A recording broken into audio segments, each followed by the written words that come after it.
Hi guys, welcome back to The Forgetful Scholar, and this week we're going to chat about a book. Just one book. But to be fair, this wasn't like a reading slump thing. This was a time management thing. Because I didn't realize this book was 445 to 49 pages. Published in 2021. But I didn't realize it was so big because I was reading on the Kindle, and I tend to just jump in on the Kindle. and I just didn't have the time this week for a book that's nearly 500 pages, and it showed. Anyway, so this week it's a romantasy. It takes place in a medieval D&D kind of world, and it is Paladin's Strength, The Saint of Steel's Book 2 by Kingfisher. This was 3 stars. Now, okay, 3 stars. I know. I really enjoyed it. Okay, so this, how do I, all right. So, okay. So the first book was Paladin's Grace. And in that book, we found out that the Saint of Steel was a warrior god that had berserker paladins. And when he died, the berserker paladins went crazy. And so a religion and paladins that were in the thousands or maybe even in the millions, because it spanned the world, only 7 survived. And those 7 were entrusted to the care of the White Rat, or I should say that the White Rat took them in. The Temple of the White Rat took them in because a lot of people were afraid of them because, again, berserkers. And now they don't have because the god used to guide when they're in the berserker raid, or the black tide as they call it. When they're in the middle of that, the god Saint of Steel would point them at the bad guys, or who the god thought were bad guys.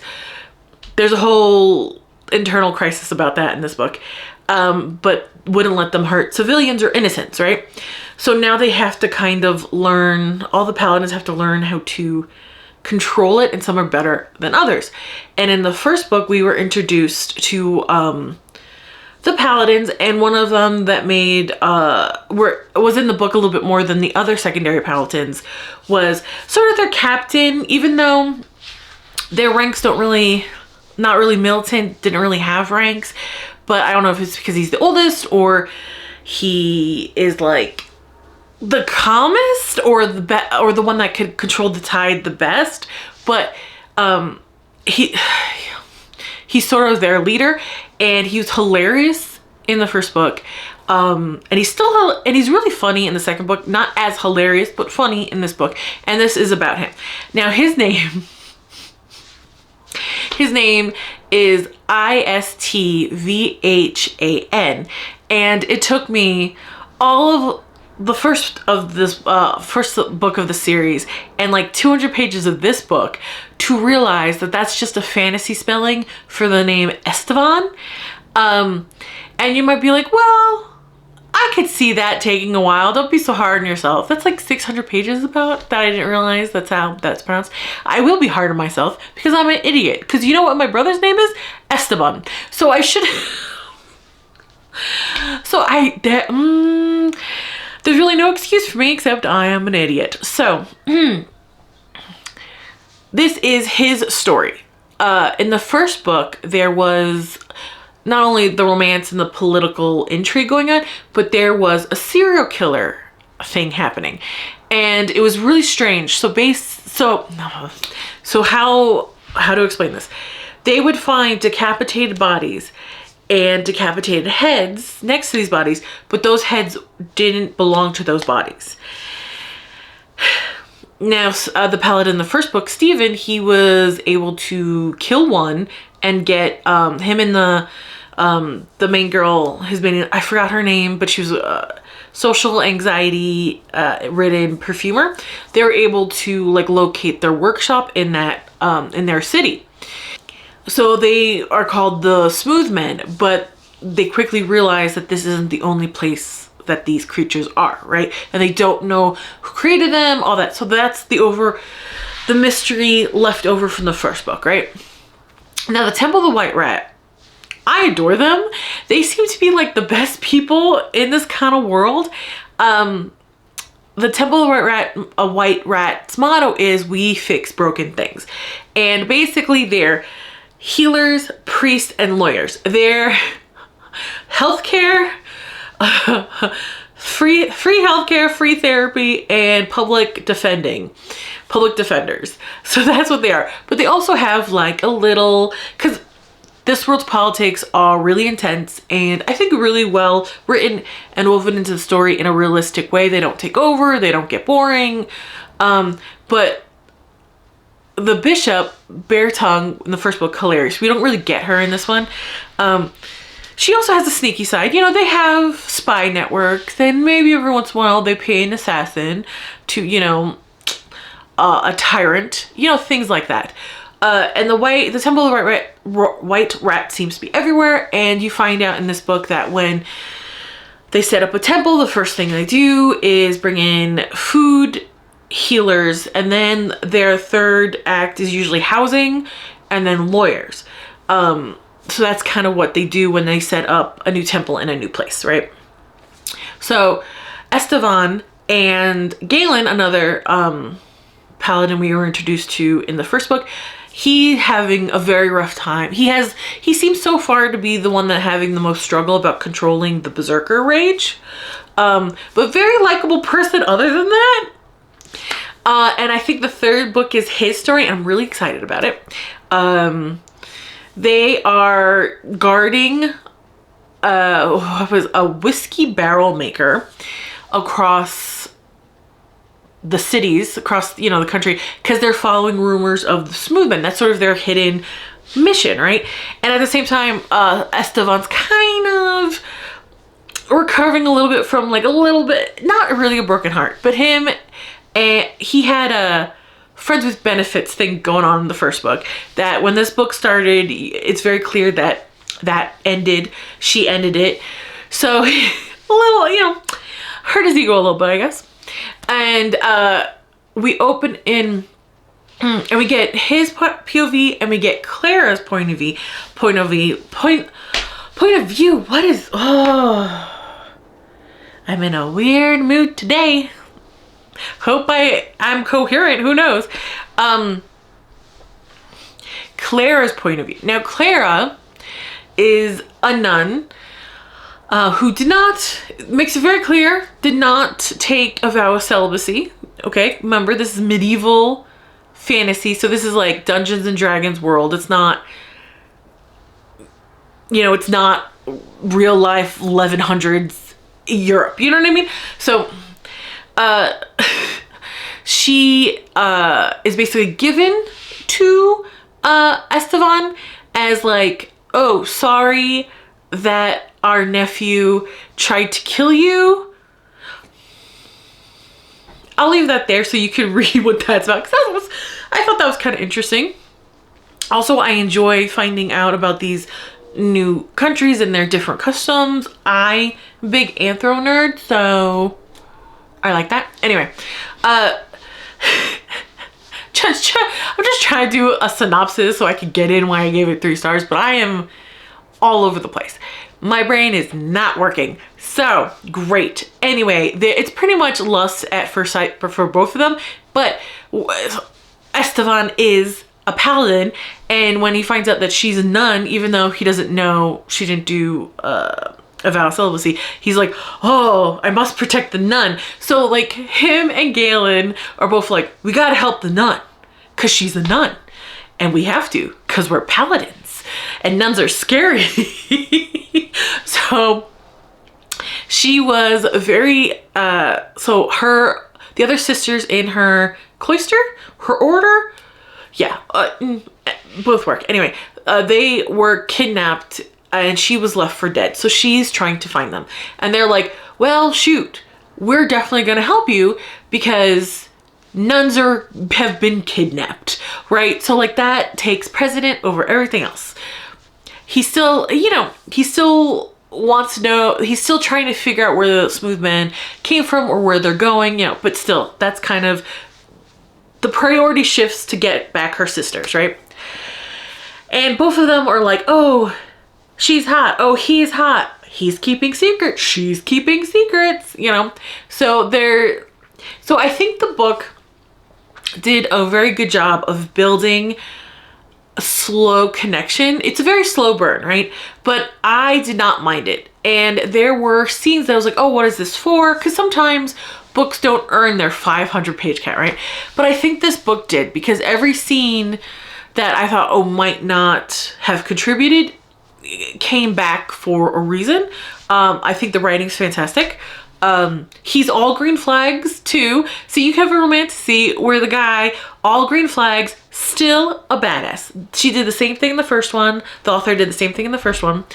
And I don't read the T. Kingfisher's horror books.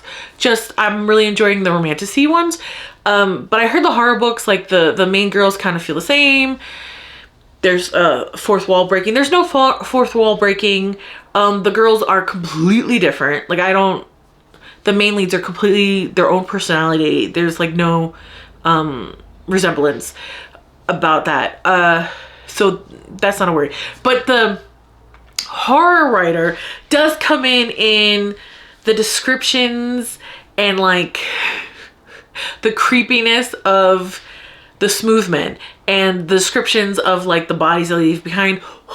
Very visceral, very creepy. And I was like, oh yeah, I could see like the horror writer kind of bleeding in a little bit. Didn't hate it, but you know. So they're on the quest to find her sisters, and they slowly kind of build an understanding and then a friendship. Yes, the being attracted to each other is in play, but they're both very careful with their emotions for different reasons.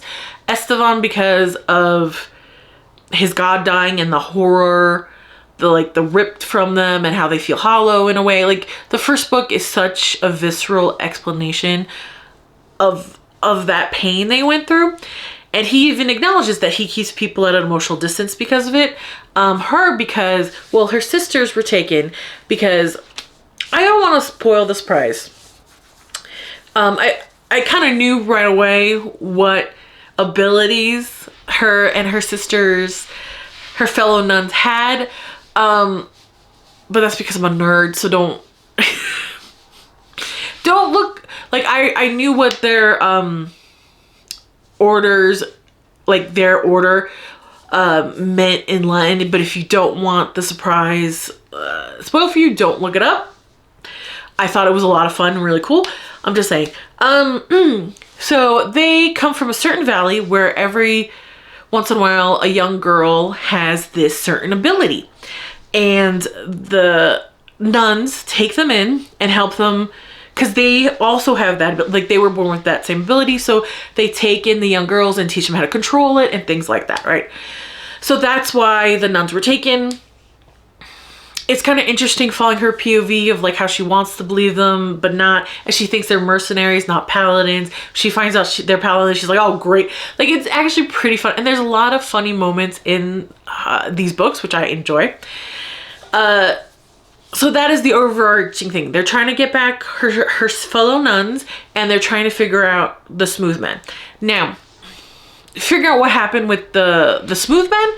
Loved it. Phenomenal. The scenes were like viscerally uncomfortable. It kind of had, and maybe this is because like I watched the Frankenstein movie recently, which I liked. I liked it a lot. Again, I don't think you could do a one-for-one adaptation of the book. The pace, it's a 200-year-old book, and the pacing, just modern audiences would not enjoy it, right? But I think this new one had the essence and like the basic themes that Mary Shelley was trying to come across. And Oscar Isaac, phenomenal. Dr. Frankenstein, phenomenal. Anyway, that's all. I'm not very good at movies. I'm like, oh, I like them. I didn't like them. I like this one. But anyway, maybe because I just watched it, it was kind of in my head, but it was very like Frankenstein sprinkled, very Pinocchio-esque, which also was very Frankenstein quoted. So there, and there's like a moral dilemma about it. Like, it's very, very good. And the final act conflict with that storyline, I loved it. The ending's very bittersweet, but it kind of only could end that way. 5 out of 5. It was great, right? Getting the sisters back and everything they had to go through with that, and also kind of a bittersweet with some of, not all the sisters making it, and the clever way to get them out, very like, because they're taken to fight in the like a kind of a gladiator pit kind of situation, and then they have to break them out of this fortress. So that was all a lot of fun, great pacing, a lot of creative, chaotic yes anding in it. Like, it was very much like, it kind of felt like I was reading through someone's actual D&D campaign. Like, there was a lot like, oh, can I do this? Ah, that's such a smart idea. Ah, nat 1, automatic fail. Oh, can I do this? Well, that's kind of crazy. Oh, nat 20, automatic success. Like, that's kind of how it felt, and I loved it. I really enjoyed that. I thought that was fun. Pacing was fun. How they cleverly get out of it, very fun. The 3-star, like, that was 5 out of 5. The 3 stars comes with the romance. Now, I loved the slow build. I loved the attraction, calming down because of the the suspicion for both of them, becoming colleagues, trusted friends, and then all the time flirting, but both POVs, like, he doesn't think she would want him because he's like a broken paladin and he stabbed her. It's a whole thing with his sword, calm down. And then it was sort of an accident, and then she doesn't think he would want her because of her ability, and it's weird, and only women from their specific valley have it, and a lot of people are terrified of it. So, you know, there's a lot of insecurity in their POVs, which I felt was fair, you know. It made sense for both of them why it felt like that. And Clara was very self-assured, strong. I'm gonna break down later. I have to fix this first kind of person. She was very social. She laughs a lot. That's how she's so different from the main female character in the first book. Complete opposites, right? Clara could talk to anybody, knows multiple languages. She's great, right? And I also liked that she is like 6 foot, and a very different body type than you normally read in romance novels, and I loved it. Especially historical romances. Anyway, I liked their slow build, and it is a slow build. I liked it. I liked the slow burn. I enjoyed it. It made sense for who they are and issues. It just felt like it stopped kind of short. It was like they solved everything, and then kind of in the middle of getting away from that, they exchanged I love yous. Very cute. I like that part. And then it was just like, oh yeah, I guess I could escort you back to your nunnery, and it just kind of stopped. And I was like, wait a minute, but what is there prologue? No. Is there like an epilogue? Prologue? Is there an epilogue? No epilogue? Like, what do you mean? Because the first book, I liked it how it ended with like Stephen's like, I can't leave my brothers and my sister's in arms, but we live in the same town. It's like a 5-minute walk. So how about we date? And she's like, cool, because I'm technically not divorced yet. And she had her own career, you know? And you get a little bit of how their relationship evolves a little bit in this book, which is really cute. Very sweet. So such a sensible, oh yeah, this makes sense, that how this romance cut short kind of was so jarring. And I was like, what do you mean?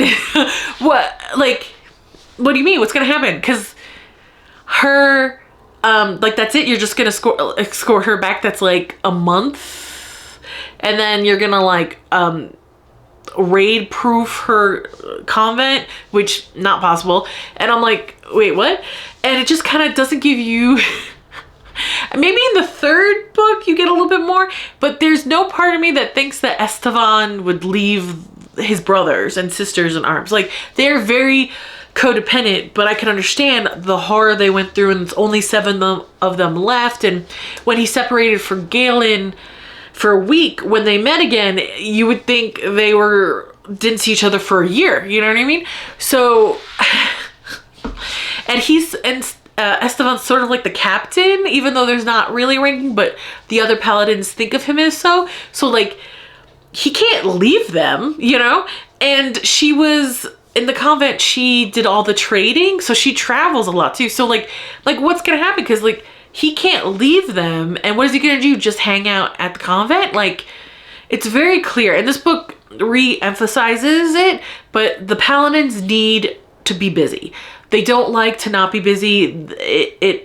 They slide back into depression if they're not busy. They need to do things, right? And I was like, what's gonna happen now, Rihanna? I was like, and then afterwards I thought about it, and I was like, this is why Esteban is not in charge, why they're always like, oh, we're just the muscle. Yeah, go talk to someone at the White Rat Temple. They'll figure it out, because what do you mean? And also, like, I was like, so the nuns, because of their ability, were taken by one of the Sea Lords, which is sort of like a warlord of this town. There's 3 of them. There's no laws. They just do whatever they want. And the temple of the White Rat there is trying so desperately to help the people, but there's no laws. They can't. All they could do is like they have healers and they have food, and they can't get to like the housing or helping. They don't need lawyers because there's no laws, right? And the housing keeps getting like. The lords keep destroying. If the White Rat helps people too much, the warlords or sea lords or whatever, like, do a lot of bad things to the people. So they're trying to like, they're just plugging holes in like this leaky ship, right? So they can't really help all that much, but you see that they have a spy network, which is super cool. And I was like, yeah, go talk to the Temple of the White Rat. Because what do you mean you're just going to put the nuns back in their convent when these warlords know about their abilities, know where they are? Not only that, you went through a whole country that women, they don't call them slaves, but they're basically slaves. And they saw 2 caravans of chained women, and you're asking about them. They're like, oh, these women are good slaves, valuables. You know what I mean? And they're they're closer to the convent. So what do you mean? Like, I understand the valley. Someone has to be there because girls cannot be left without learning how to control this, right? And I was like, what I would do, this is just me. If I belonged to the Temple of the White Rat, I would set up a Temple of the White Rat in that valley, because, you know, farm, agricultural towns need healthcare, need food, and probably need lawyers, you know? So I would set up something like that there and have the nuns let the towns know that the White Rat is coming to the valley and the nuns have to leave for their own protection. And then the White Rat relocates the nuns somewhere else where they would be safer. And then in the valley, if when a young girl presents with these abilities, they could go to the Temple of the White Rat, and the White Rat will take them to the sisters so they could help her, you know? And I'm like, hello? And you could bring the nuns closer to the city in the first book, because not only would it be easier for Clara and Esteban to date if they were closer by, but there is so much political stuff going in these books, right? And I really enjoy that. But obviously, the White Rat took the broken paladins in for just because that's what they do. They make it very clear they don't expect anything from them. They can leave whenever they want. They're not, you know, but the paladins are like, no, you saved us. We need somebody to serve. So you're a good guy, so we'll serve you. So obviously the White Rat got some political clout because of it, right? You see that in the first book. So if the nuns are closer to that city, if someone tries to take that nuns, you have not only city guards, which the other places did not have city guards to help protect them. You also have the 7 berserker paladins that people outside of the Rat Temple are very afraid of. Because the Saint of Steel was known, his paladins were known to be unstoppable, and now they're crazy berserkers. Like, they're protected, you know? There's a sense of protection there that they could have. And the White Rat would probably get a little bit more political clout with these sisters, considering their abilities. People will know about them. The gossip flies so fast in this world. People will know, right? So there's that. Also, another side advantage for this, I'm like just ranting right now, is that it was stated in this book by Clara, if sometimes, say Sarah, this ability came up in Sarah, she came to the convent, she hated convent life, they could basically give their will up to this ability, and Sarah is no more, right? So being part of the White Rat,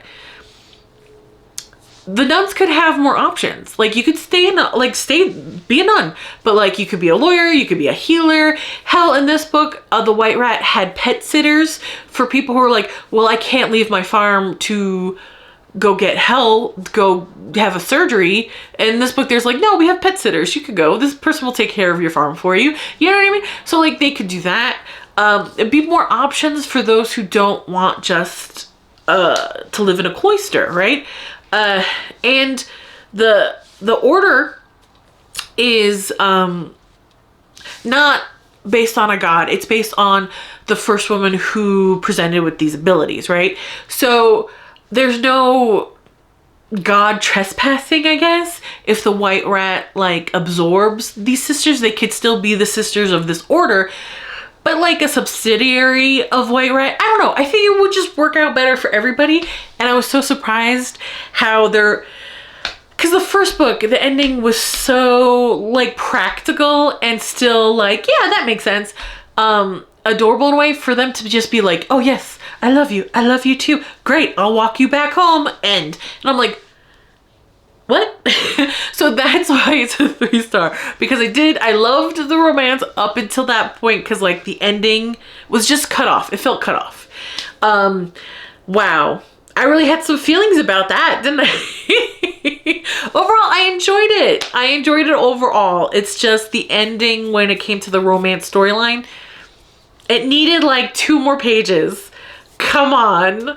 Or like an epilogue or something. Maybe I'm talking out of my ass, and maybe book 3 has all the answers. I don't know. But for right now, I read book 2, and like, come on, like, especially since book 3 is a different couple, then book 2 should be a standalone of this romance, right?